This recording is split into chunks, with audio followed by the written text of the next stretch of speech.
I still remember the first time I stumbled upon an old, battered piece of furniture at a local flea market.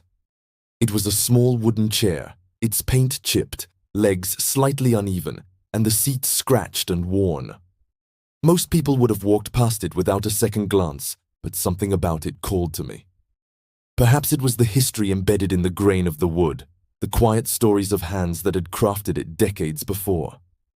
I didn't know then that this moment would set the stage for a journey that would transform a simple hobby into a full-fledged business. One that not only sustained me financially, but also gave my life a profound sense of purpose. At first, it was purely personal. I brought the chair home, spent hours sanding, polishing, and restoring it to something that resembled its former self. And I felt an immense satisfaction that I had never known before. The sense of accomplishment wasn't just in fixing the chair. It was in the act of creating something enduring, honoring the past while giving it a new life. That evening, sitting back and admiring my work, I realized that this wasn't just a passing interest. This was something I loved doing, something I could see myself pursuing endlessly, regardless of profit or recognition. The next few months were a period of exploration. My home slowly began to fill with a mixture of discarded furniture I rescued from yard sales, thrift shops, and sometimes even the side of the road. Each piece had its own challenges and quirks. I learned how to strip old paint without damaging delicate wood, how to repair wobbly joints, and how to match stains and finishes to retain authenticity. There were countless mistakes along the way, oversanding, mismatched colors, and the occasional broken leg. But each error became a lesson that deepened my understanding.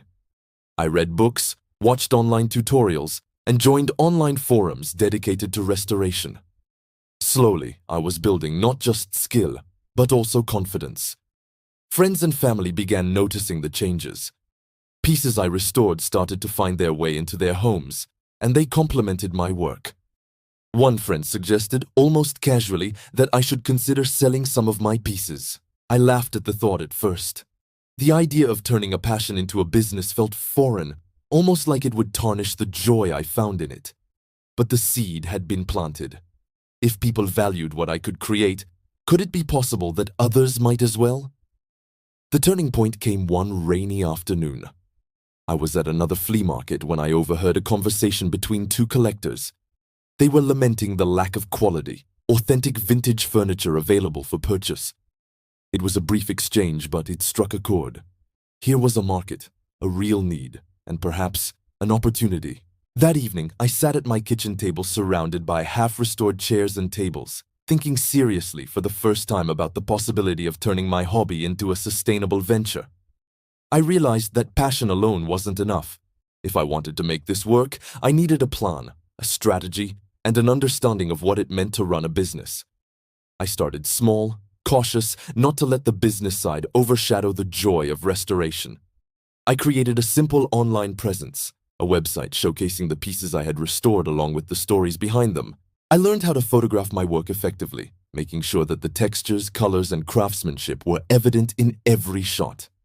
I wrote descriptions that weren't just about the physical piece, but about its history, its potential, and the love poured into its restoration. To my surprise, the first inquiries came sooner than I expected.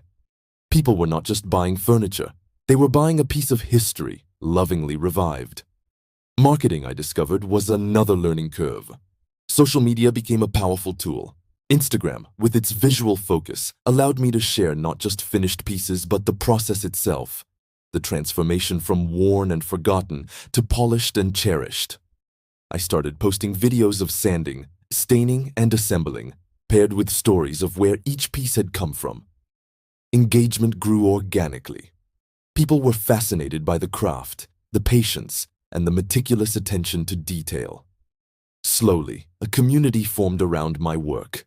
Collectors, enthusiasts, and people who simply appreciated beauty reached out. Every interaction was a reminder that what I was doing mattered, not just to me, but to others as well. Of course, it wasn't all smooth sailing. The business side brought its own set of challenges. Pricing was complicated. I struggled to balance the time, effort, and materials involved with what people were willing to pay.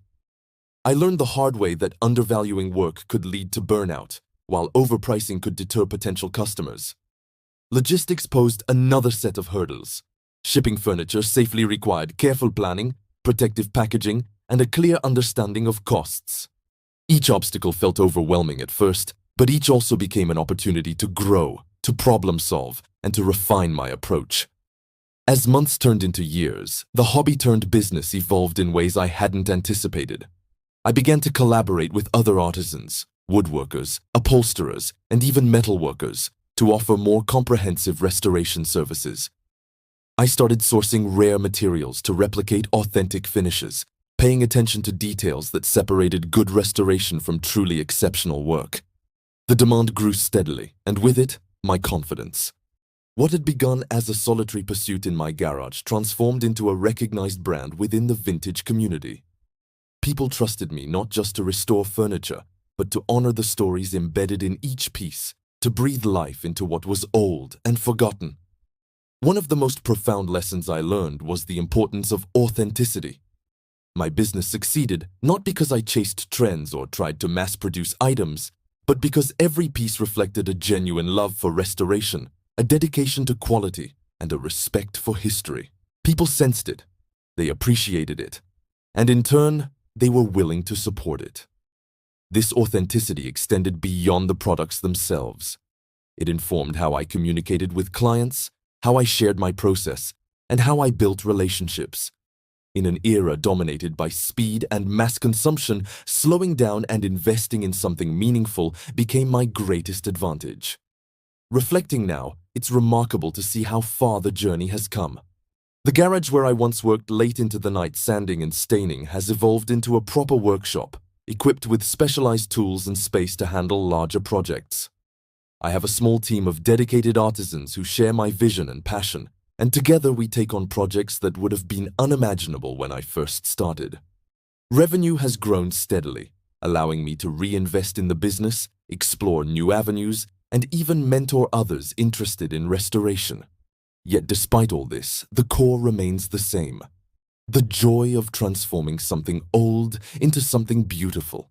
The quiet satisfaction of a job done well, and the knowledge that my work connects past and present in a tangible, meaningful way. There have been moments of doubt, of course.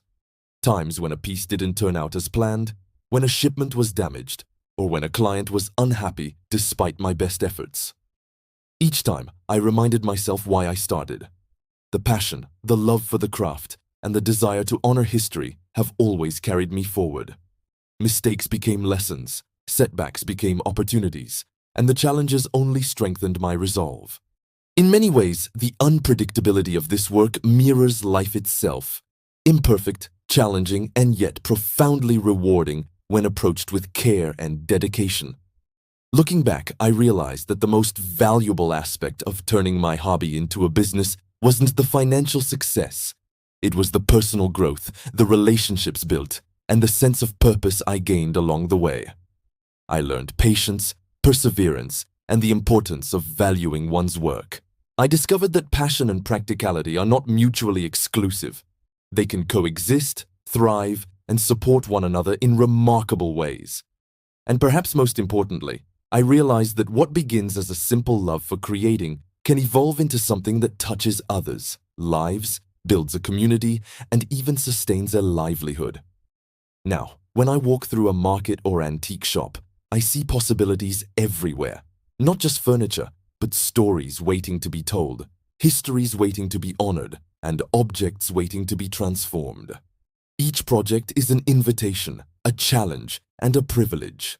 And as I continue this journey, I am reminded daily that success is not just measured in profit, but in the care, dedication, and authenticity that we bring to our work. Turning my hobby of vintage restoration into a profitable business was never just about selling furniture. It was about creating, connecting, and living a life aligned with passion, purpose, and perseverance. Every chipped surface, every restored joint, every carefully applied finish tells a story. Not just of the furniture itself, but of the hands, hearts, and dedication that brought it back to life. And in that, I find not only business success, but fulfillment that is priceless.